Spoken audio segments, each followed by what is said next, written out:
கிறிஸ்துவுக்குள் மிகவும் அன்பானவர்களே, தினம் ஒரு தூதன் வழியாக உங்களை சந்திப்பதில் பெருமகிழ்ச்சி அடைகிறேன். இந்த நாளிலே யோவான் எழுதின நற்செய்தி நூல் 11வது அதிகாரம் 44வது வசனத்தினுடைய ஒரு பகுதி.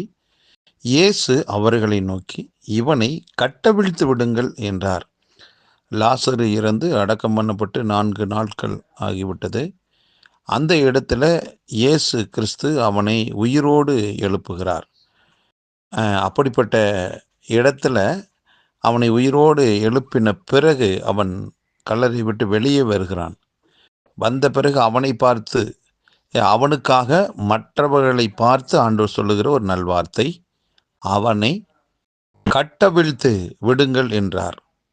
அன்பானவர்களே, இந்த வார்த்தையின் மூலமாக ஒரு மனிதன் கட்டப்பட்ட வாழ்க்கையில் இருப்பது தேவனுடைய சித்தம் அல்ல ஒன்று புரிகிறது. இரண்டாவது, அந்த மனுஷனுடைய கட்டுகளை அவிழ்ப்பதற்கு நமக்கும் அந்த அதிகாரத்தை அந்த உத்தரவை ஆண்டவர் கொடுக்கிறார். ஆகவே நாம் கட்டப்பட்ட வாழ்க்கையில் வாழக்கூடாது என்பதில் எவ்வளவுக்கு எவ்வளவு கர்த்தர் சந்தோஷப்படுகிறாரோ, அதே அளவுக்கு நம்ம மூலமாக மற்றவர்கள் கட்டவிழ்க்கப்பட வேண்டும் என்றும் கர்த்தர் விரும்புகிறார். அன்பானவர்களே, ஆண்டவருடைய பிள்ளைக்கு அவ்வளவு ஒரு இடத்தை கர்த்தர் கொடுக்கிறார்.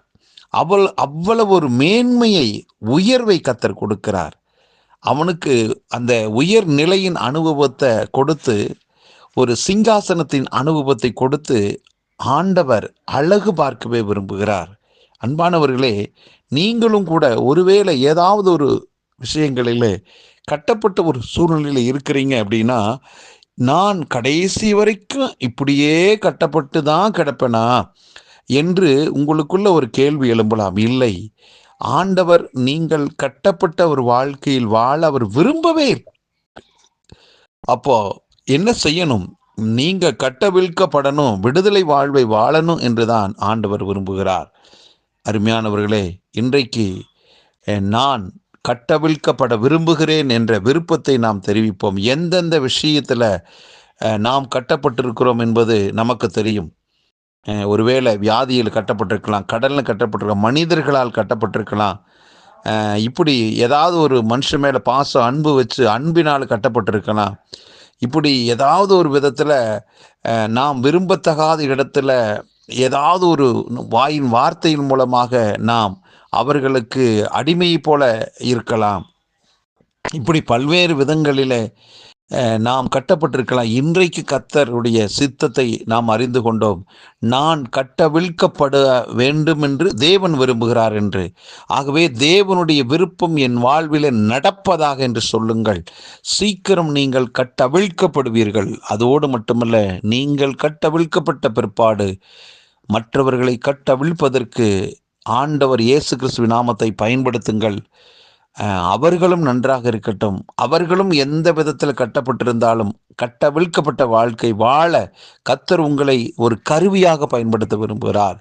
ஆகவே ஆண்டவர் நம்ம மேலே வச்ச அன்பை மையமாக வைத்து கட்டவிழ்க்கப்பட்ட வாழ்க்கையும் மற்றவர்களின் கட்டுகளை அவிழ்க்கிற வாழ்க்கையும் நாம் வாழ அழைக்கப்பட்டிருக்கிறோம் என்பதை மறவாமல் ஆண்டவருக்கு நன்றி சொல்லி கர்த்தருடைய வார்த்தையை கைகளில் ஏந்தி கொண்டவர்களாய் விசுவாசம் என்னும் கேடகத்தோடு எழும்புவோம், புறப்படுவோம், கட்டவிழ்ப்போம்.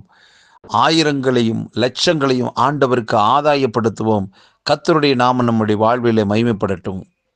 நல்ல பிதாவே, இந்த நல்ல வேலைக்காக நன்றி. இயேசு கிறிஸ்துவின் நாமத்தை எங்களை தாழ்த்தி ஒப்புக் கொடுக்கிறோம். கட்டவிழ்க்கப்பட்ட வாழ்க்கையை கர்த்தாவே எங்களுக்கு நீர் கொடுத்து விட்டீர். கட்டுகளை முறித்து விட்டீர். நன்றியப்பா. நாங்களும் மற்றவர்களுடைய கட்டுகளை அவிழ்க்க எங்களுக்கு ஒரு அழைப்பை கொடுத்திருக்கிறேன். நன்றி. இதை கேட்டுக்கொண்டிருக்கிற எல்லாருடைய வாழ்விலும் கட்டவிழ்க்கப்பட்ட நிலை உண்டாவதாக. மற்றவர்களின் கட்டுகளை அறுப்பார்களாக. ஒவ்வொருவரும் எழும்பி பிரகாசிப்பார்களாக. வாழ்த்தி ஆசீர்வதிக்கிறேன். இயேசு கிறிஸ்துவின் நாமத்தை ஜெபிக்கிறேன் நல்ல பிதாவே, ஆமேன். இந்த நாள் ஒரு விடுதலை நாள்.